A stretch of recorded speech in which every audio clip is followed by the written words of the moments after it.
In Venezuela, citizens rally in support of peace and President Nicolas Maduro's electoral victory in the elections of July 28th. In Palestine, Israeli brutal airstrikes hit a school, claiming at least 10 lives in Gaza Strip.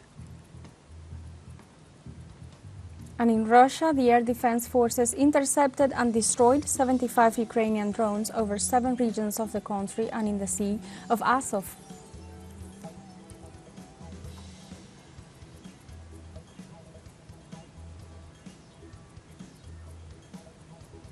Hello and welcome to From the South. I'm Alejandra Garcia from teleSUR studios in Havana, Cuba. We begin with the news. In Venezuela, citizens rally in support of peace and President Nicolas Maduro's electoral victory in the elections of July 28th. The main demonstration began at 1 p.m. local time from the CAN TV headquarters on Liberator Avenue and will reach the Miraflores Palace, while a bike rally is moving from the Petare parish in the state of Miranda. Demonstrators demand respect for national sovereignty and reject all fascist violence and coup attempts against the country. And in this context, we will contact now our colleague Gladys Quesada for more information from Caracas, Venezuela. Hi Gladys, how is the atmosphere there in the capital?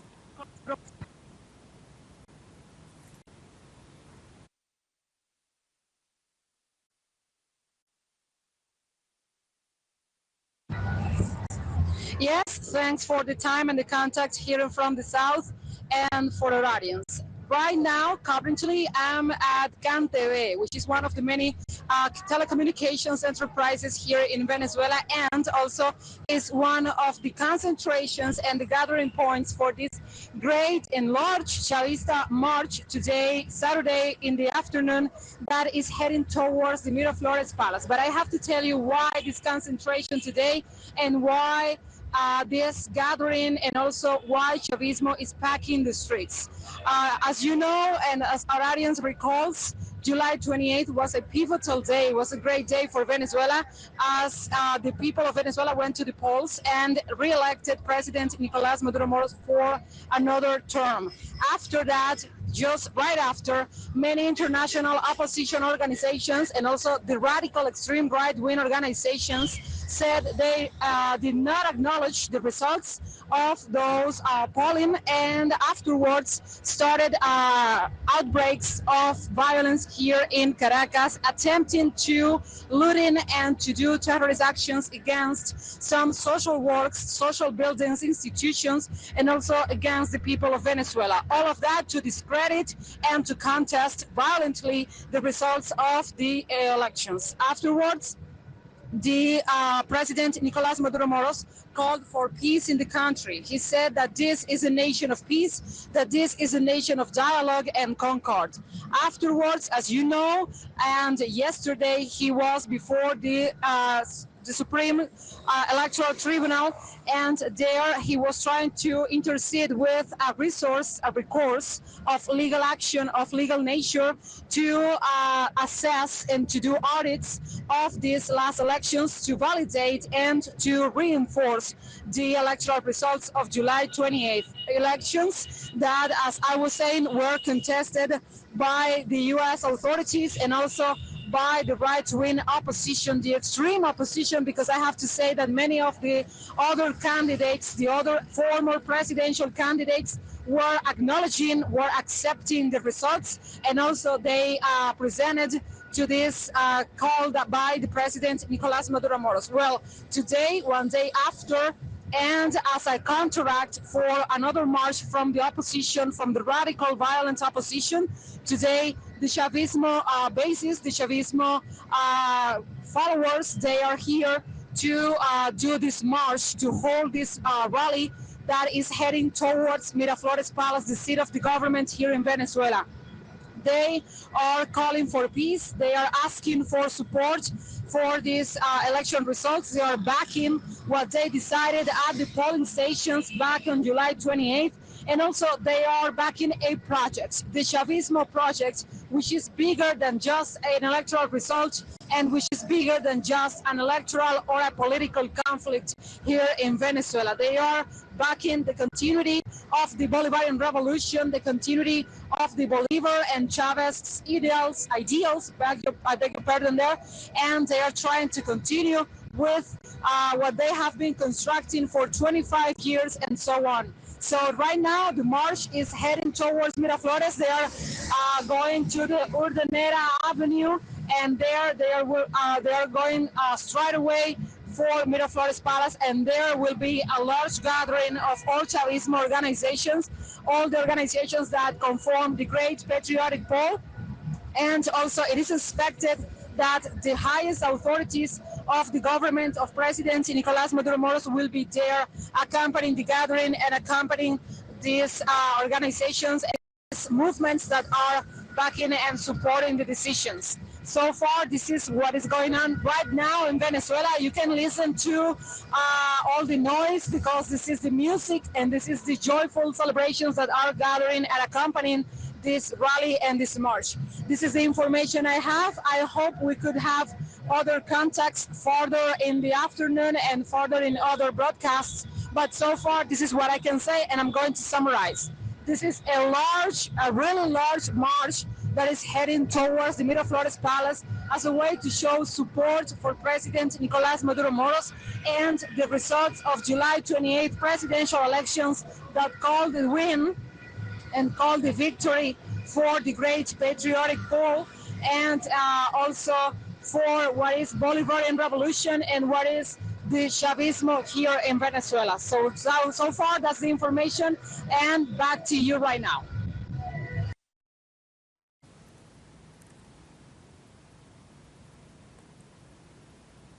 Thank you, Gladys, for all the information in first hand. We will get in contact with you throughout the day. We were live to Caracas, Venezuela, with our colleague Gladys Quesada, who is reporting from the Great March taking place in the capital in support of President Nicolas Maduro. And in this context, in Venezuela as well, in the state of La Guaira, is rallying for peace and against the violent actions generated by the far-right wing, which does not recognize the results of the July 28th presidential elections. Local authorities highlighted the commitment of the people of La Guaira with peace and in rejection to the vandalizing acts unleashed by violent groups in the country. The citizens gathered up since morning hours at the terminal of Katia Lamar and are heading for the Tananguera site.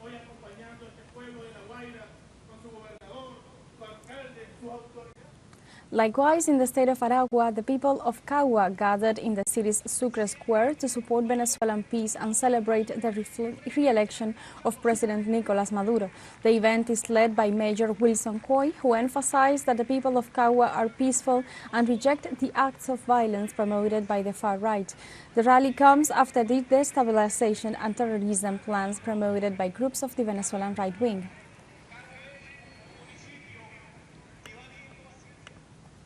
In Venezuela, the Supreme Court of Justice has requested the National Electoral Council to record the tally sheets of the polling stations corresponding to the presidential elections of July 28th. The authority emphasized that the tally sheets must be delivered within 3 days, together with a definitive totalization, the awarding certificate, and the proclamation certificate of the electoral process. Likewise, the Supreme Court stressed concerning the claim made about a cyber attack against the computer system of the highest Venezuelan electoral body, the evidence of the incident must be delivered. It should be noted that after the electoral process of last July 28th, the Venezuelan far-right wing disregarded the results, generating media campaigns discrediting the electoral system of the country and its transparency.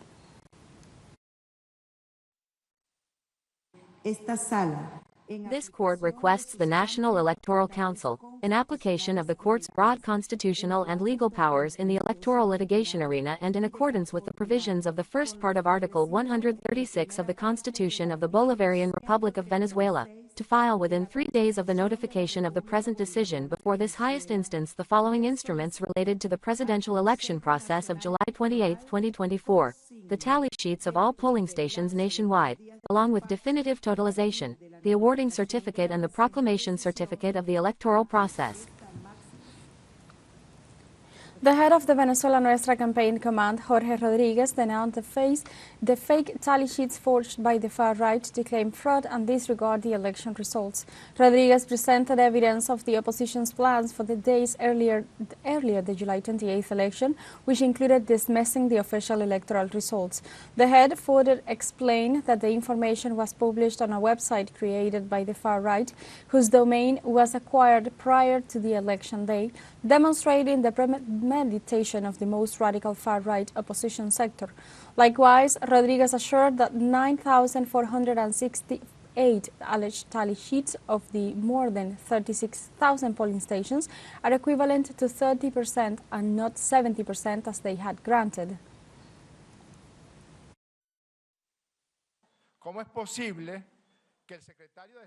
How is it possible that the Secretary of State of what is considered the greatest global power accepts a result when they only published 9,468 tally sheets, just representing 30%, what they issued there on the web, because we visited the site, and took out their fake info counting up 9,468 tally sheets, 30%. I still call them tally sheets for didactic reasons, but those are not tally sheets, and you will see the ballot papers made by the scumbags you see there. Some of the perpetrators are John Goycochea, Lester Toledo, Carlos Vecchio. Soon it will be known and the evidence will be presented that they were from abroad, from the United States. They began to invent the percentage figures of their fake tally sheets they had published. In Venezuela, government authorities commemorate National Flag Day. The Commander-General of the Bolivarian National Guard highlighted that the flag represents the political, historical, and cultural identity of Venezuela. During the ceremony, authorities such as Interior Minister Remigio Ceballo, Comptroller General Josnel Peraza, Minister of University Education Sandra Oblitas, and Ministers of Culture Ernesto Villegas were present. 213 years ago, General Francisco de Miranda touched Venezuelan soil in La Vela de Coro and waved for the first time the tricolor flag.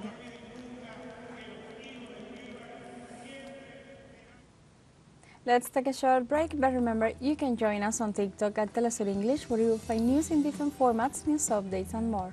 We'll be right back, stay with us.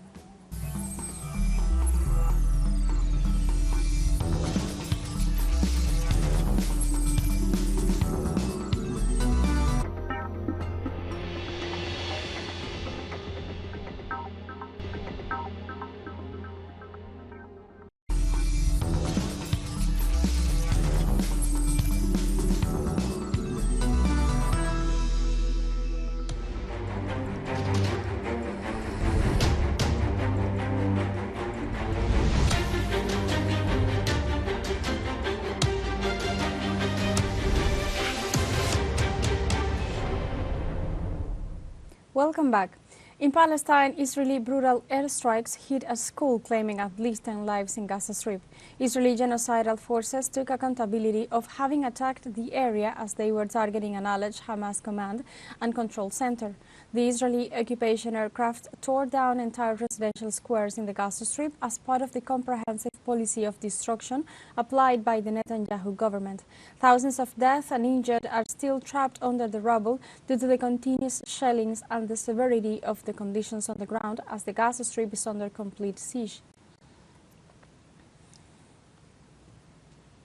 In Palestine, Israeli occupation forces have killed more than 39,500 civilians in the Gaza Strip since October 2023. The Palestinian Health Ministry reported at least 31 civilians killed during the last 24 hours, while 62 others were wounded. Since the start of Israel's genocidal operation in Gaza, a total of 39,550 people have been killed and 91,280 have been injured. In addition to the dead and wounded, at least 10,000 people are missing, presumed dead under the rubble or their homes. Israel has continued its offensive in Gaza, ignoring the International Court of Justice order to halt its military offensive in Palestine in a legally binding decision. Israeli occupation forces blocked access to a group of Palestinian communities north of occupied Ramallah city. They closed the entrances of the city of Sinjil, as well as in the neighboring villages, where they deny villagers access to their homes. Tel Aviv restricts Gazans' freedom of movement through at least 100 fixed checkpoints, mobile checkpoints, settlers-only roads, and various physical obstacles.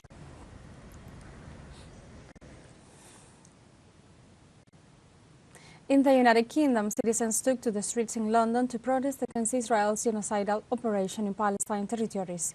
Hundreds took part in a demonstration organized in support of the Palestinian people and to demand a ceasefire and the entry of humanitarian aid into the Gaza Strip.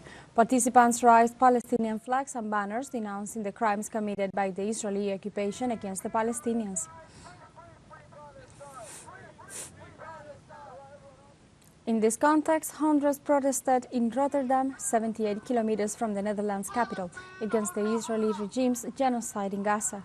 Protesters raised Palestinian flags and banners with messages of support for the Palestinian people. Demonstrators demanded the international community to put pressure on the Tel Aviv regime to stop the aggressions that have displaced more than 2 million Palestinians to date. In Sweden, a large rally in support of the Palestinian people took place in the city of Uppsala with the participation of the Arab and Islamic community, as well as Swedish activists who denounced the continuous aggressions against the Gaza Strip. Demonstrators raised Palestinian flags and chanted slogans in support of the Palestinian people and called on the international community to take measures to pressure Israel to stop the genocidal acts in the territory.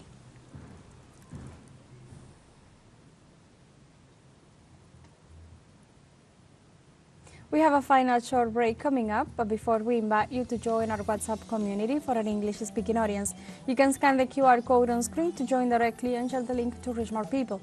You'll find constant news coverage of Latin America and the Caribbean, as well as the rest of the world. Final short break, don't go away.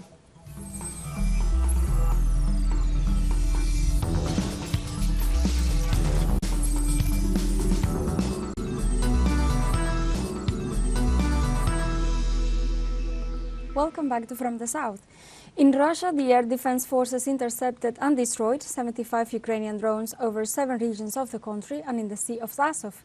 The Russian Defense Ministry reported that 36 drones were intercepted over the Rostov region, 8 over Kursk, 9 over Belgorod, 17 over Orel, as well as 1 each of Voronezh, the Sea of Azov, and the Krasnodar region. Defense authorities detailed that this is within the framework of operations of the Russian troops, in which they repelled an attempted massive attack by Ukrainian UAVs against facilities with the Russian Federation. The Russian provinces bordered in Ukraine regularly report missile strikes, drone incursions, and other attacks from across the border.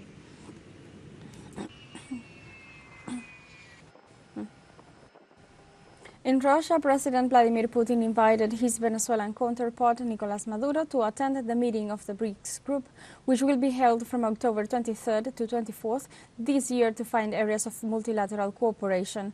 On X, Putin posted an official communique noting that the participation of re-elected President Maduro will enrich the upcoming discussion and drive the progressiveness development of their bilateral relations. Furthermore, Russian head of state asserted that the BRICS meeting will provide a constructive momentum to solve the current regional and global problems of the agendas in order to build up a fair democratic system of international relations.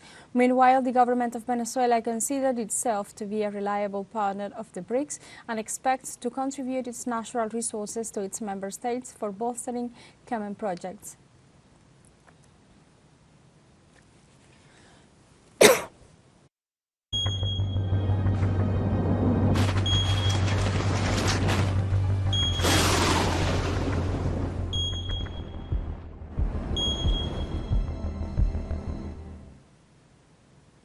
In Chile, at least 3 people died and 6 were injured due to gust and rainstorms that hit the country. Authorities said that the rains left widespread damage in much of the territory, with fires, falling trees, floods, and even the interruption of flights at the airport of Santiago de Chile. In this regard, they noted that this intense frontal system has left more than 1 million homes without power supply during the last hours. Meteorological authorities warned that wind gusts are reaching 127 kilometers per hour.